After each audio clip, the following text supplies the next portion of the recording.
The recent heavy rains and the resultant flooding have affected the planting season. Although some planting has been happening, the key question is that how will the yields be affected by the rains? The Northwest Province, Western Cape, Eastern Cape, as well as the Free State were the hardest hit provinces. Farmers who are planting maize, soybeans and sunflower have borne the brunt of the heavy rains. One economist said that these delays are not likely to affect consumers just yet. We have to remember that the food price increases are a combination of a number of things, not only the domestic factors, but also what happens in the global market.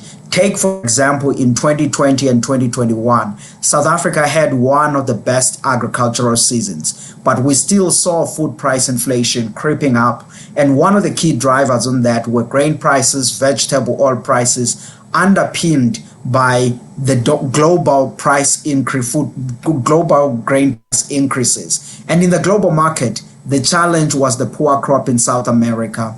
It was a poor crop in parts of Asia, such as Indonesia, for vegetable oils, as well as the rising demand for vegetable oils in China and India. So it was not so much what's happening in the domestic market. And now this year, those similar factors that were driving food price inflation last year are still prevailing. And I think that they will be the primary drivers of prices, even domestically, not so much what's happening in the planting activity.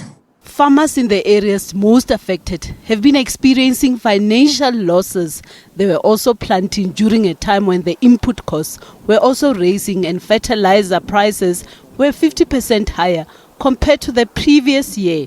The situation could worsen the Land Bank's financial woes with the possibility of a spike in non-performing loans.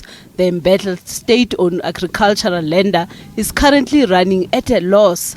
The Land Bank says it will have to look at ways to mitigate the financial challenges that farmers are experiencing. When you do put the crop on the ground, you're hoping that you'll be able to harvest so that you can sell and be able to repay your loans. So obviously from the different banks, we'll have to find some innovative ways, to deal with those clients that are impacted. And I know the different banks have their own different, internal models that they will use to try and,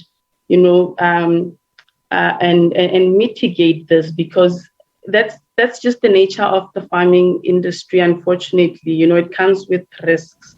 But it's not all doom and gloom, as the rains have improved the grazing field, which is good for the livestock industry. Economists say that this is the third consecutive season of above normal rainfall that is expected to continue until March this year. Naledi Matlapeng, SABC News, Johannesburg.